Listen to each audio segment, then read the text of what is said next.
Good morning. With the help of Hashem, we are learning Yerushalmi Demai. We are starting today Perek Daled, right? Halacha Aleph. We're going to be learning Daf Lamed Gimel. We left off on Daf Lamed Gimel, Amud Aleph, all the way on top of the Amud.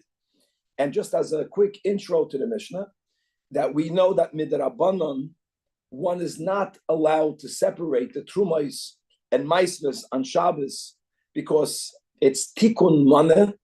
And as we learned in the Masechta Shabbos, Tikkun Mana is either Makabah Patish, Tikkun Mana could be included in Boina. Bottom line is we're not allowed to finish a utensil biblically. That's only prohibited if we are making a upgrade physically, if we're finalizing it physically. When you separate the Trumas from Maisvus, what you did is not something that's discernible to the eye. Nevertheless, it's something that needs to happen. Biblically, it's permitted. Midrabanan, it's prohibited. And nevertheless, we're going to learn in our Mishnah that there are two cases concerning the Mai, which normally we don't trust. We do not rely on the Amoratz's statement that he separated it all, right? We have to be chayish that maybe he did not separate the Trumas Maser, that maybe he did not separate the Maiser Sheni. Really, we suspect he did not separate the Maiser Rishon. We suspect that he did not separate the Maiser Ani. But on those doubts, we say Hamoitzi Mechaveri Olav Haraya. In contrast to whenever there is also a Kedusha aspect, an Isser aspect, that is something that not only needs to be separated, you have to give it to the Kohen by Trumas Maiser. Maiser Sheni, you get to keep it, but you take it in Yerushalmi. Here, what happens, the Mishnah is going to give the first case. If you are on the Shabbos day, and you have a product that you bought prior to Shabbos, of course. You bought it from the Am Haaretz, and you want to eat it on Shabbos. So the solution of separating the Demai on Shabbos is not a solution. It's Asan Midrabanan. We're going to learn in the Mishnah that on Shabbos itself, you ask the person who sold it to you, and when he tells you, if he tells you that he separated it all, he is allowed to be relied upon. That will be the first case of the Mishnah. And the other case of the Mishnah is when you have Meduma. Meduma is when Truma gets mixed into Chulin. And even though when it comes to other areas in Halacha, biblically, one thing becomes nullified, Beroif. Sometimes, right, when it comes to the laws of Kashrus, for example, and there is a mixing of Tam, you have to have a Bittul B'Shishin. When it comes to Truma, you have to have a Bittul B'Meya. And if there is a ratio of 100 against 1, you're good to go. But whenever you don't have that ratio, even if it's only 99 to 1, so you have one apple of Truma that falls into 99 apples of Chulin, or less apples of Chulin, there, the apple of Truma is not going to be nullified. On the other hand, we don't say that it's all Truma. We know that in this box, in this basket, there's only one of Truma. So we call all of the product Miduma, mixed. And the halacha would be is that you sell it all to a kohen. Kohen is going to pay the cheaper price. Truma is cheaper than chulin. And when you sell him the basket, you sell him, let's say if there's 50 apples, one of them was a truma apple, he only pays for 49. And the rest he pays for, but he pays the cheaper price of truma or of a product that only a kohen can eat it because it's miduma, it's mixed. Bottom line is that when you have Meduma, there is a loss on the owner. So the second case in the Mishnah will be is that if the Mai falls into Chulin and you don't have the ratio of 100 against 1, here also we are allowed to rely upon the Amoratzes who's saying that what fell in was completely tight in order for the owner not to have a big loss. This is going to be the two dinim in the Mishnah. And in today's daf, we're going to have in the Gemara two reasons concerning the first case of the Mishnah, and that is that on Shabbos we rely upon the testimony of the Amoratzes, the owner, the seller. And if he says that it was completely meisred, if it was completely tied, you can have it without doing any separations. We're going to see the two options is either because of Kavod Shabbos, that will be reason number one. The other reason will be called the Eimas Shabbos, and God willing, as we learned the sugya, we're going to suggest a Hasidic insight that will really shed a lot of light. Hopefully, we're saying something correct. The rationale behind the Kavod Shabbos and the Amos Shabbos. Now we're going to have on Daf Lamed Gimel Lamed Beis a further discussion on only the first case of the Mishnah, the case of Shabbos, that we trust, we rely, that's a better word, on the Ha'aretz, on Shabbos proper, and that will be the Mishnah speaking about a case where the buyer is the one who's doing the asking from the seller, from the Ha'aretz, and the Mishnah says that on Shabbos we rely on the seller. Question will be, what happens if someone other than the buyer is asking the question? Is that also something that the seller statement could be relied upon? And other similar inquiries of cases which are not explicitly spoken about in the Mishnah, we'll see in the Gemara, whether this leniency, whether it's Kavod Shabbos or whether it's Ema Shabbos, whether we keep it narrow to the case of the Mishnah or whether we broaden it to certain other cases that will be suggested in the Gemara. That is B'kitzur Daf Lamed Gimel. Now, let us go right inside. Says the Mishnah.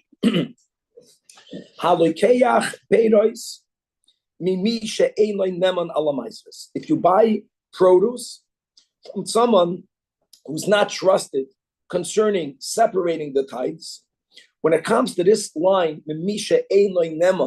in contrast to min ha'am ha'aretz, there is a machlokes achronim, and we find this in Ksubas Daf Chav Daled, primarily between Rabbi Akiva Eged and the Pnei Yeshua. What is our Mishnah referring to? Rabbi Akiva says that our Mishnah, even though the words that are used is that you bought a product from someone who's not trustworthy, the Mishnah doesn't mean that we know that this person doesn't properly separate the Trumas U'Maises. The Mishnah is not speaking about a chashuv. The Mishnah is speaking about Stam and Ha'aretz. The Pnei Yeshua holds that the leniencies that we will have in our Mishnah, both concerning Shabbos and concerning Meduma, is not only when you buy Trumas U'Maises from a Ha'aretz who is someone who is lax, but we don't know for sure that this guy doesn't separate all the Trumas U'Maises. Our Mishnah is Meduyak. It says that these leniencies is even if you buy product from someone who you know you may not trust. That's a bigger chiddush of the Mishnah. So be that either one way or the other, all right? Or going back to the Rabbi Akiva Eged, we're speaking about the classic Am Ha'aretz. And now you should have separated the Demai separation, but the Shachach La'asman, you did not do it, meaning prior to you eating it. And as we'll see in a moment, you would like to eat this on Shabbos. And as we spoke out in our words of introduction, that on Shabbos, midrabanan, because of tikkun mana, one is not allowed to separate Trumas U'Maises. So says the Mishnah, leniency number one, shoy aloi b'Shabbos, you have to ask the seller, not if you asked him when you bought it from him on Friday or on Thursday. You have to ask him on Shabbos, did you separate the Trumas U'Maises fully from what I bought because I want to eat it today and I cannot separate the Demai separations? And if the guy says, no, I separated everything. So here on Shabbos, va'echal al piv. Now, what's going to be clear, like we spoke out in the intro, is that normally the way you would word it in English, you ask someone, and the Mishnah says that you listen to him, you would say, because you trust him. We won't jump and use the word trust so quick. The better choice of word is we rely on him, as we'll see in a moment. And actually, Kavod Shabbos, Ema Shabbos, the two reasons that we'll speak about in the Gemara, as we'll see, this is very deep. Daf Lamed Gimel, guys, remember this, trusting means you believe him, and then there'll be a topic where you don't believe him. But don't forget, the whole Demai is only a Chumrah Midrabanan, because Roiv Amaratzim Bechlal ties to everything always. Elama, and normally you rely on the majority. The Chachamim in the times of Bayesheni, under the leadership of Yechon and Kohen Gadol, says that since the minority who did not tithe fully were a substantial minority, you have to be suspect to the substantial minority. That's already a Chumrah Midrabanan. Could be that on Shabbos they lowered the Chumrah. Now you still have to ask him. Why do you even have to ask him? Well, the Gemara will ask. So don't say we trust him. Let's say the words we rely on him. Yaakov. we rely on him because it's Shabbos, or We'll see in the why? Gemara gives two reasons. The words are Kavod Shabbos or Ema Shabbos, and that's what we're going to learn today. Because we think So wait, he's not before gonna. the reason. Because we think he's not gonna lie on Shabbos. Let's wait. You remember it from Bavli, but we'll read it inside. And now, the biggest chiddush. No, it's the Mishnah doesn't say the reason, but the Mishnah says something that already opens up the box. This is something very rare. Normally, if halacha says that you rely upon someone, then you rely upon someone. Says the Mishnah that choshcha, or if you want to read it choshecha, Motzei Shabbos, once it gets dark, once it's Motzei Shabbos, lo yoichel at sheyaseh, oy gewalt. You can't eat anymore from that same basket. Clearly, you see over here, right, that it's not stam, you believe him. Because if you would have believed him, then you believe him. Here we're saying that on Shabbos, you rely on him, and that same product, if you didn't take the bite into it until Motzei Shabbos, now you make Havdalah, you no longer can rely upon it. Now the Mishnah says a bigger leniency. Now, whether it's bigger, whether it's smaller, we'll speak out in a moment. What happens if you, the buyer, the chaved, you find yourself on Shabbos with that product, and yet the Mishnah gives you this leniency that you can rely upon the Ha'aretz? What happens if you don't find the seller, the Ha'aretz? However, Amar loy acher, if someone else, and the someone else is also someone that she'ein loy neman ala ma'asos. And if that person tells you that I know that the one who sold it to you, I know that he fully separated the trumais from ma'asos. Here also, you can rely on the one, even though the one who's testifying is not the seller. The Mishnah is worded in a way where it's mashma that seller is ideal. Seller, if you didn't find him, you can rely on someone else. This is also a big discussion in the Babli. Many are of the opinion, many achronim are of the opinion that actually trusting someone else is easier, because there is a rule that ein adam choyte v'loy loy. The seller benefits by lying. There's a reason why he would lie, because why would I buy something from someone who, after I buy it, I still have to separate the Tumas or Maises, I still have to separate the Maiser Sheni. I would rather buy it from someone who's trustworthy. In other words, when you sell a product, you're trying to tell the customer you got a good product. For someone else to testify something that's not truthful, when there is no one benefit to the other, it gives them actually more credibility. So that Advaz and others hold that even though the Mishnah worded it in a way where you might misunderstand, that's what he claims and think, that lachatchila you have to ask the seller, he says it's really better to ask someone else. If you don't find someone else, you can even rely on the seller. Yeah. But someone else is also not trustworthy. That's the whole chiddush, that on Shabbos we rely on them. And by the someone else, we have the same rule. We only rely on them on Shabbos. Not that we believe them and now it's kasher. And therefore that chashecha or chashcha matzeh Shabbos, once Shabbos departs, then again, lo yoichel ache ya'aser. You cannot remove it. You cannot eat until you take the Tumas U'Maisos. Like here, you see, this is the greater chiddush. The greater chiddush is that since ein adam chayte v'loy loy, others have a greater amount of credibility. You would think that when you ask someone else, since they are more believable, and we believe them on Shabbos, or we rely on them on Shabbos, so now we should at least also continue relying for that for which they testified, and you relied on Shabbos. Even by the Acher, after Shabbos, you have to separate the Tumas U'Maiser and Maiser Sheni. Look inside the Rash Shirilio, on the right column, 7 lines from the top, beginning of the line, that Chashcha l'matzeh Shabbos lo yechel ad she'yaser. This is all to the benefit of the Radvaz, that really the seller is less believable. The other is more believable. The Mishnah words it in a way to be machadesh that the other, who should have been more believable, is not going to be relied upon once it gets dark.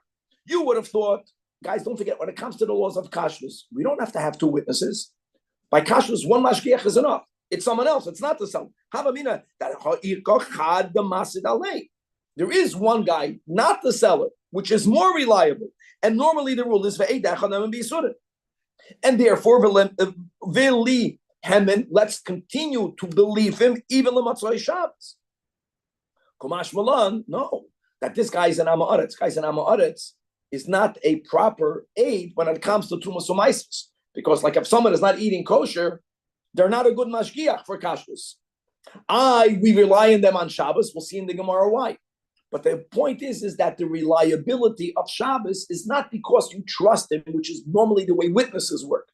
If you trust someone, you rely on them because you trust them. We don't trust them. So the same product that you were allowed to eat on Shabbos, you may not eat Matzah Shabbos. This will be today's daf because the Gemara that we will learn will go back on the first case. But let's learn the Mishnah. The Mishnah will have a second case that God will continue in the next sunnahs. The next chiddush of the Mishnah will be that Trumas Ma'aser Shel Demai, right? Truma Gedola, even the Amaratz are separated because when you eat tevel from which you did not separate Truma Gedola, right? We learned this in the first Pnei Moshe and the Masechta Yechai Misa B'dei Shamayim.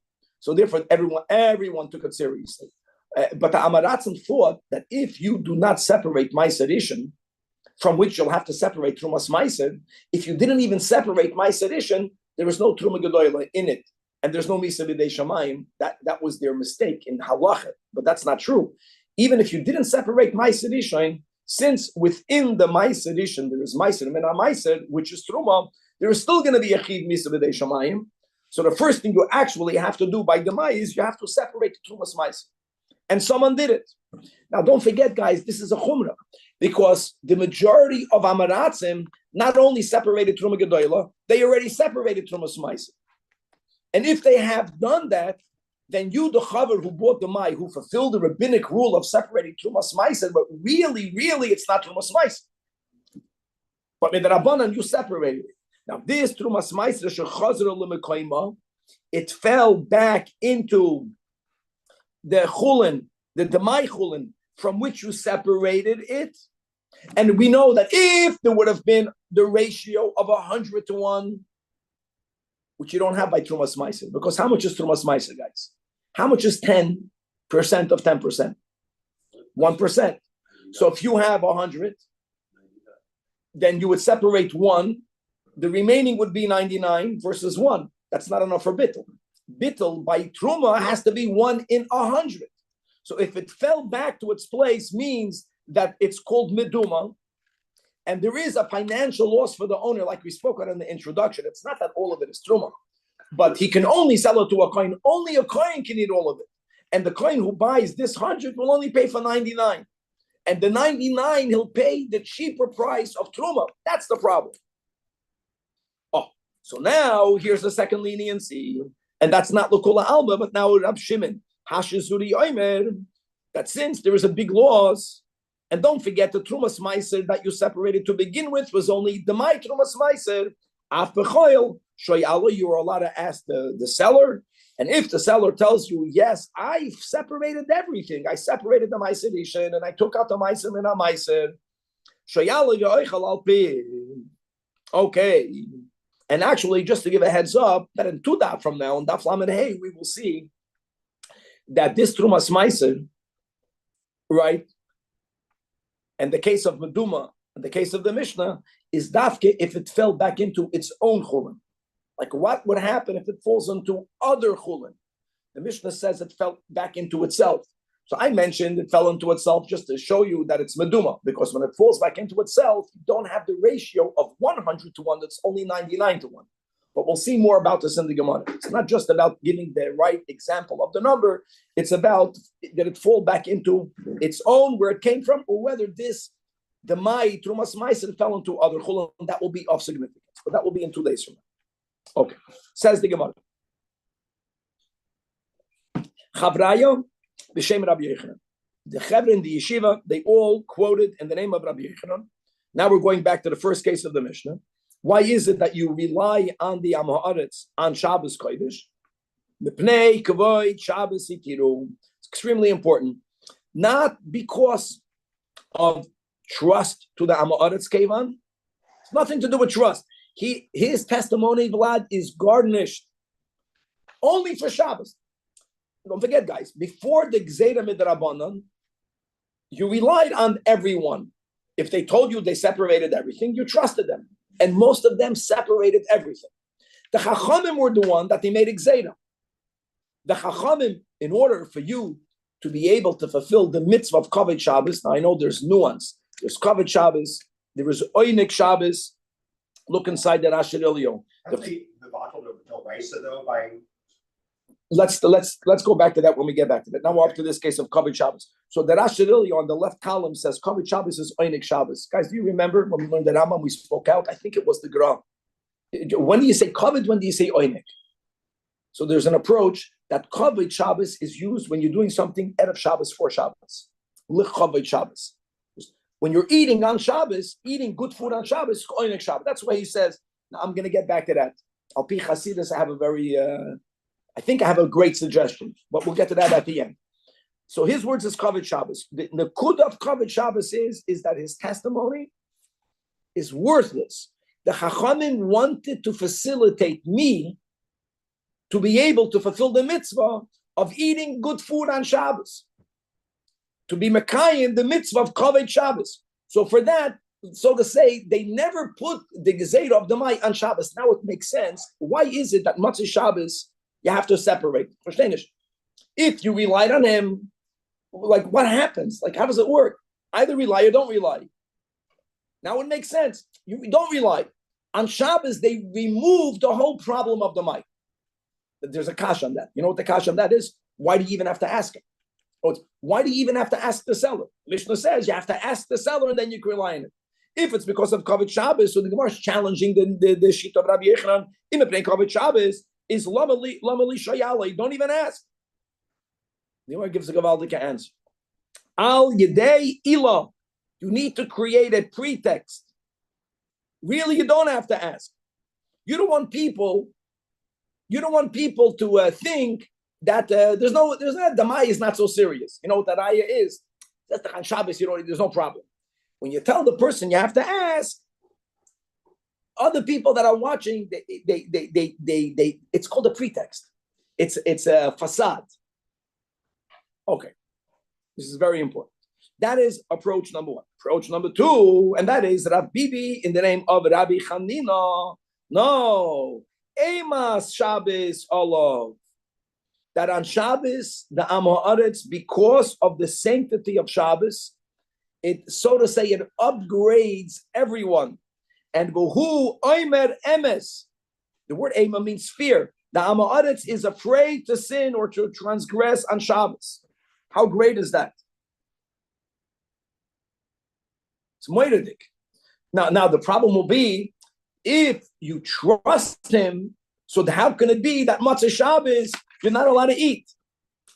Okay, that's the kasha in the Gemara. So frag the Gemara ve'im ema Shabbos olav. According to this B'Shem Rab Chanina's approach, in other words, it's about trusting him on Shabbos. So b'da tanina, how do you explain that? What it says in the Mishnah that chashcha Matzah Shabbos lo yochel ad sheyaser. Why not? Why not? So the Gemara answers, even when you go with the second approach, nevertheless, it's not that you fully trust him. There is a fear that what he's saying is not true. The fear of him lying is substantially diminished. So you still need to have the Kavod Shabbos. What's on Shabbos, there was Ema Shabbos. He's more trustworthy. You have to relate to this. But if he's not fully trustworthy, why? There is a small minority of people that even though it's Shabbos Kodesh, they're still going to lie. So what we're doing is, look inside the Marafulda, the Pnei Echad, the Ein Kol Ha'Ma'aretz Ema Shabbos Olav. So there is always there is a doubt. You're not fully trusting. Elama u'b'Shabbos mepnei she'i ef sheloi la'aser, as we explained. Somchu al haroiv u'matzei Shabbos ya'aser misafei. This is very important. The Rasha Ilyo says nicer words. Look inside the Rasha Ilyo, the left column, 5 lines from the bottom. Itnei echad she'ein Shabbos, ein am Shabbos olav. Koloimet. V'leiratzu lismech aleim ha-Shabbos, el b'yom ha-Shabbos. Lefi sheyesh echad she'ein Shabbos olav, v'lochein asu tam zeh sa'ad im kavod Shabbos. Im kavod Shabbos. He says better words. In other words, even Rabbi Chanina still goes back to the kavod Shabbos. But there's a difference. According to Rabbi Yechanan, his testimony is worthless. The whole asking him is a facade. It's a pretext. It's a pretext. According to Rabbi Chanina, it's Ema Shabbos with Kavod Shabbos. You have to add the with Kavod Shabbos because why is it that after Shabbos you have to go back to Bima Aseh? Together with the fact that you want to facilitate you from keeping the mitzvahs of Oinek Shabbos, they trusted him, but they trusted him because there was an Ema Shabbos. I don't understand why you're adding this Kavod Shabbos to the Amos Shabbos. Because it seems like the Gemara Shabbos says that Amos Shabbos alav. It has nothing to do with Kavod Shabbos. That just means that it's not 100%. So because it's not 100%, Shabbos comes out. So now we're not relying anymore because you have it's a davar sheyesh to matira. No, don't say davar sheyesh to matira. That's basically what it is. You could fix it yourself. So go fix it. That's what they're saying. Once you paskin on the product, if the guy would have eaten the whole thing up on Shabbos, give me one other case where you have such a thing. You go to the store and you buy a fruit. Maybe it's arla. So what? Maybe it's arla. Halacha says you follow certain rules. By all other chazakas, you don't know for sure. But once the psak is that there's enough to paskin mutter to eat, find me a case where it's mutter to eat, and because the day changes, you can't eat. I get it, Danny, that if you would have asked the question, Matzah Shabbos, since you can separate the mai. I get that. But they already paskined on this. In other words, if it would have been, what the Gemara wants to say, Danny, don't word the machlokes Rabbi Yechanan and Rabbi Chanina, whether it's do you rely or do you trust? Because that simplification is pashut wrong. Rabbi Yechanan says you don't trust, you rely. Really, you don't even rely. You don't rely on it. It's Shabbos. They were mat of it. Rabbi Chanina, it sounds like he's saying you trust him. He says you trust him only because it's Shabbos, not because it's Shabbos. You trust him because it's Shabbos, but even though you trust him because it's Shabbos, that in itself is not enough. You still need to have a lowering of a standard objectively, not because of what he's saying, because of Kavod Shabbos. And the moment it's not Shabbos, you need to have two reasons. Okay. Says the Gemara Tanei, we learned in a Braisa that Sha'oloi b'choil, lo yerchel b'Shabbos. If you ask them during the week, you can't eat it on Shabbos. Now it's very simple. If the reason, guys, is Ema Shabbos, it makes sense. If the reason is Kavod Shabbos means it's not about relying on him at all. The whole thing is a pretext, so you have your pretext. Man da Ema Shabbos, I got it. Only on Shabbos will he not lie. But man da Amar Kavod Shabbos. So frag the Gemara, and the whole thing is just a pretext. So afilu she'alu b'choil, why not yochel b'Shabbos? Answers the Gemara Daf Lamed Gimel. Answers the Gemara that lo yamar elo shoygei. When did the Chachamim allow you, because of Shabbos itself, to lower their standard of the Chumrah of the Mai? Now, Danny, that's your shoygei, because what Danny was saying before, is when there's no other option. When you bought it, you should have done it. You're right, but I didn't do it. So what should I do now? But prior to Shabbos, amazing. What do you mean? He asked you and he told you. You know, that's the whole point, that you can't rely on the Ha'aretz. Amazing, it's Asur. And indeed, as we learned in the Mishnah, the words of the Mishnah is Shachach la'asran. In other words, Kavod Shabbos can only be relied upon when there is no other option. When there is another option, here's the word. Now listen to this. Even though you had the other option yesterday, but not today, still can't do it. Because once you bought it from the Ha'aretz and you asked the question, and he told you I did it, and the halacha says you cannot rely on the testimony of the seller, now you have to do it. If there is a mazid, if you could have done it, but you didn't, they're not going to open up the leniency, even though it's Kavod Shabbos. Now, before we go on, the Gemara is going to add another very important detail. And I know we quoted it, I think it's the third time. And we're going to learn it in much greater depth, guys, in the beginning of the 7th chapter. In the way we are learning the dafim al pitsura sadaf of Ois V'Hadar, and in the art scroll, it's daf samachay.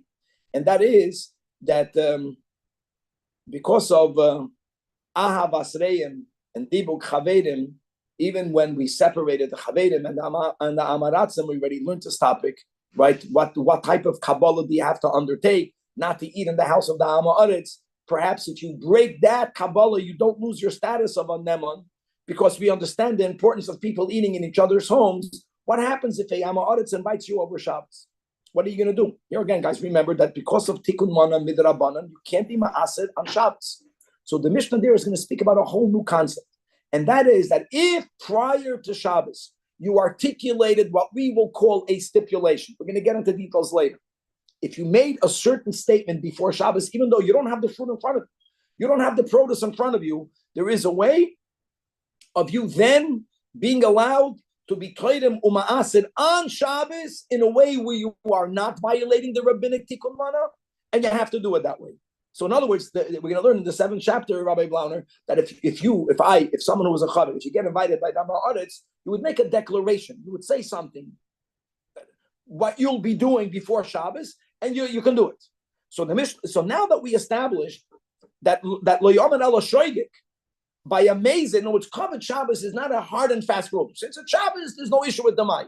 No, it's since it's Shabbos and the Hosnish Kambereira. So says the Gemara, that all of this is only b'she'enim like tonight. Avalim yesh imay tonight. If you made the stipulation that we will learn about in the 7th chapter, and now you are invited to the house of Ben Ha'aretz, and you're asking him, and you're saying, Kavod Shabbos. You a pretext to ask you. No, oichel only al tanoi. In other words, just like after Shabbos ends, you can't rely on him anymore. On Shabbos, if there is a other way where you are allowed to be toidem uma'asid because you made this tonight, then you'll have to do it. I want to say the following. That just to add some light al pi Chasidus, the challenge with the Sol Sugi is, where else do you find something is kosher on Shabbos and automatically it's not kosher after Shabbos? And the answer say, yeah. You know what? That's the whole Shabbos. And maybe even better understanding of Kavod Shabbos. That there is a concept, and according to some it's a Doiraisa, Kadesh Atzmecha B'Mutalach. And this whole theme, the Hayom Yom, that which you're not allowed, you're not allowed. That which you are allowed doesn't mean you have to do it. In other words, the abstinence, the extra Kedusha, or use Hasidic words, the Hiskafia, that is an avodas Hashem during the week. We know that on Shabbos we're not mesasik and avodah Hiskafia. And even in our minhag, in other words, al pi Hasidus, right? If a person is gonna indulge during the week, it's problematic. Al pi pnimius. What are you indulging on Shabbos? It's a mitzvah. What is the beer? The beer is that Hashem creates the world with speech. On Shabbos, the world has been created through God's words, which means the world itself is a holier world.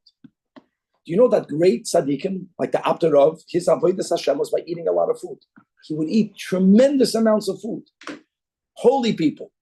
The eating of a tzaddik is like the eating of a mizbeach, and the whole avodah by Hasidim to take shirayim, because you know where the word shirayim is used in halacha, in the Beis Hamikdash, right? They would put the kemitza, and the shirayim was nechel by the kanim. What's the shirayim? The shirayim in the Beis Hamikdash, the eating was a mitzvah, a lot of meat is gluttonous. No. When there was a tremendous amount of kedusha, everything is elevated. When everything is elevated, it's a mitzvah to eat. You become holy not by not eating, you become holy by eating. So this sheds a lot of light to this whole sugi. It's on Shabbos, the avoid of eating to begin with is a holier avoid. Are you looking for a heter to eat, or do you need to have a heter not to eat? During the week, you need to have a heter to eat. Was es tu b'chlal? You gluten. On Shabbos, the heter is not to eat. How can you not eat? Look at Shabbos. Some Hasidim, they have a minute, they eat and everything. Look, Kavod Shabbos Kodesh. The word Kavod Shabbos is used. The Kavod is Malchus, just for the record. That's why the Rashi earlier said Kavod, he says it means Oinig, because Al Pinigla, Kavod is used. Erev Shabbos, Oinig is used on Shabbos. Kavod Malchusay. Malchus is Kavod. And the Gilui of God's kingship in the world, it's revealed. And the more, therefore, you connect to Olam Hazeh, the more you connect to God on Shabbos. Of course, there still are restrictions. Not kosher, you cannot eat on Shabbos. But just like you see, there's no avodah v'skafi on Shabbos. In other words, we are eating more on Shabbos. So more of the world is dafka. You want to be machmer. What's machmer? During the week, machmer means it's not kosher. On Shabbos, machmer means it is kosher. A lot is laughing. So good. L'chaim. Let's go right. All right, question. Are there any other cases where we create a witness to be acceptable or believable on Shabbat? Not to my knowledge. Maybe Danny remembers. No, this is a big chiddush. The biggest chiddush Kevan is that there are certain scenarios that because of circumstances, you lower the standards. But normally, once you lower the standards and you rely on someone, you rely on someone. The biggest chiddush is that the same food that you are relying upon on Shabbos, Matzah Shabbos, Mitamol, you can't eat. Right. And we find this al pi Chasidus. If you have some indulgent food, a person who's really into avodah v'skafia, then that same food on Shabbos he'll eat, and the moment Matzah Shabbos, to tell him, what do you eat? What are you indulging? Okay. Now the Mishnah says that if you don't find a seller, you also rely on another person. No, now the Mishnah didn't give out all of the scenarios. And like we spoke about in the introduction, who is asking? The buyer is asking. What happens if the buyer is not the one doing the asking? So says the Gemara, you didn't even ask. And I'm going to go in both cases. If the asking is a pretext, well, we need a pretext. Maybe the pretext is only there if the buyer asks. If it's because of Ema Shabbos, let me add something. Ema Shabbos means that because of the sanctity of Shabbos, people are more connected to their neshama, and they're going to hesitate to sin. But there's different levels of sin. There is lying to the guy that bought it. That's a much graver violation. There, a person will feel, even if a person's neshama is covered, and therefore they don't feel guilt and shame because they're not in touch with their neshama. On Shabbos, you feel your neshama. You're going to have more guilt and shame. Let's word it that way. But maybe it's only if you're lying to the principal. What happens if someone else asks? The Mishnah didn't say. So the Gemara wants to clarify what would be the case that you are referring to. If it's the case where let's say two people bought together from the same seller. Let's go, that would be the case. Reuven and Shimon bought from the same seller. And what happened is that Reuven asked the seller regarding his own produce. And the question is whether Shimon can rely on it. Is that the case of the Gemara? Let's read inside the Marafulda, 9 lines from the top. So,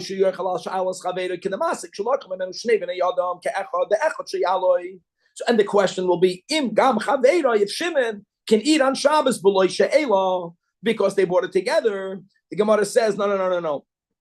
That's for sure not. For sure not. Let's finish the Marafulda. What's even the question?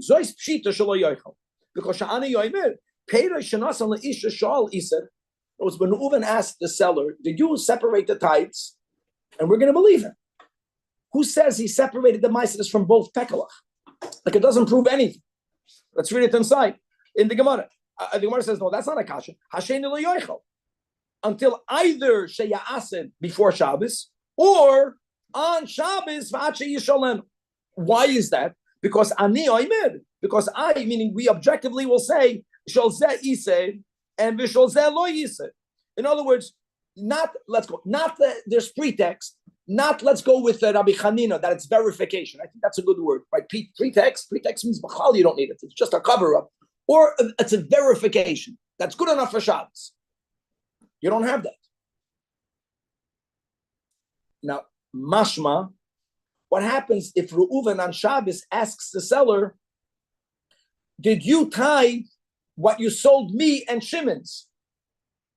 And the guy says yes, then you'll believe him.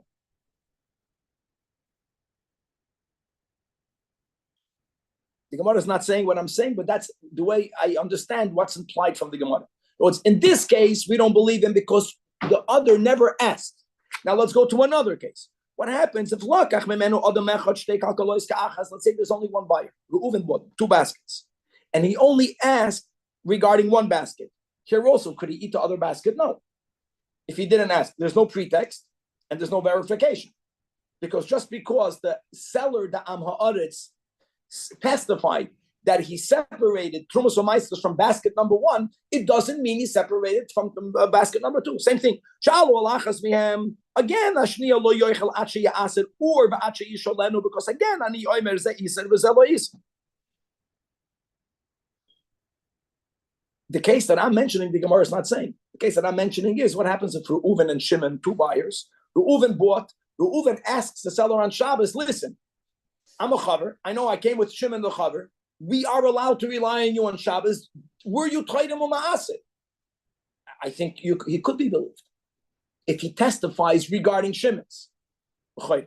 Now, furthermore, when the Mishnah says that Chashei Chametzoy Shabbos, that once it gets dark, even though you ate it on Shabbos, you completely loses its status of Mu'usar. You know to what point? Ma'aseh Mizelzeh.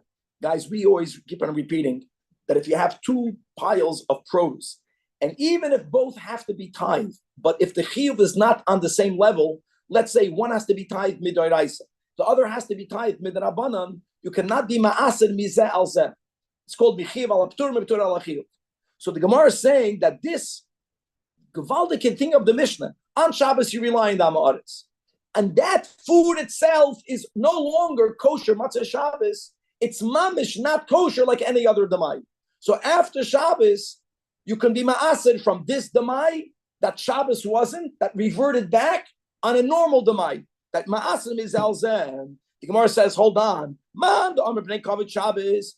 If you say that taka on Shabbos, there was 0 trustability. It was only Shabbos. We relied because of Shabbos. The whole relying is a pretext. Then it makes a lot of sense. In other words, the testimony is only a pretext. Now it becomes Vadai Demai equal to any other Vadai Demai. However, but according to the other opinion, no, that on Shabbos you take a trust in him, then how can you do that? Kasha. Now look inside the Rashirilio at the end of the right column, the second to last line from the right. And let's read the unique opinion of the Rambam in this whole topic. The Gemara is asking, the Mepnei ha'ema, he said the emes. And the problem is, even though Matzah Shabbos, you don't have the sa'ad of Kavod Shabbos, and you have to be ma'asered, but it's not on the same level. That's the Gemara's kasha that remains unanswered. Says that Asherilio that the Rambam Zal the Perikut based the Hilchos Ma'aser Kosav, the top left column, that Afal Pi Shu Oichel Al Piv B'Shabbos Harei Ze Lo Yoichel Mi Oisen Al Peres L'Matzah Shabbos Ad She Ya'aser Demai Al HaKoil Al Masha Ochel B'Shabbos Al Masha Nisha. He's adding something else. It's not that Matzah Shabbos, from what you eat Matzah Shabbos, you have to separate. Matzah Shabbos, you have to now retroactively take care of that. Where did the Rambam get that from? Says that Asherilio from this statement, that after Shabbos, you can be ma'aseh from one pile on the other. Let me go back al pich. It only fits al pich hasidus. In other words, if there would be some reliability, what are you talking about? Vlad is laughing. Right. It's Gavaldi. Question, Rabbi. Question. Let me get one more line because it's late. I want to get one line. And now one final thing. When are we being so lenient? So when you learn the Mishnah, you might think, let's say you bought apples from the Amaretz and you have no other apples other than this. So then, Kavod Shabbos, Ema Shabbos, you can eat it. What happens if I have other apples? I want this one. Ad kedei kach, that's the Gemara's the final thing. Ad kedoim, it makes sense. You don't have it other than this. So then, okay. But the question is, are we relying on Vafilu Yesh Shloimo Oisamin? And the Gemara answers yes. Why? Because if you have 2 apples, you have the one on the right and the one on the left. If someone were to tell you You can only eat the one on the right. You can't eat the one on the left. Which one will you want? You're going to want the one on the left. And that's covered Shabbos. No, it's a problem. It's the mind. So I want it. Ha-yetzer tov. Your yetzer once. And we give in to that on Shabbos. There's no avodah v'skafi on Shabbos. Or in the scenario, the scenario when it's not a pretext, do we consider the Amaharis being Shomer Shabbat or not? Amaratzim then were all Shomer Shabbos to begin with. Not so we consider. Okay. The issue we had with Amaratzim was only in two areas of halachic kevin. In Nemanus for tithings, right, and purity for taharas, chavedus for tahara. So therefore, they keep Shabbat and they cover the Shabbat. Okay, got it. Fair, Rabbi. All right, to be continued. This was a good.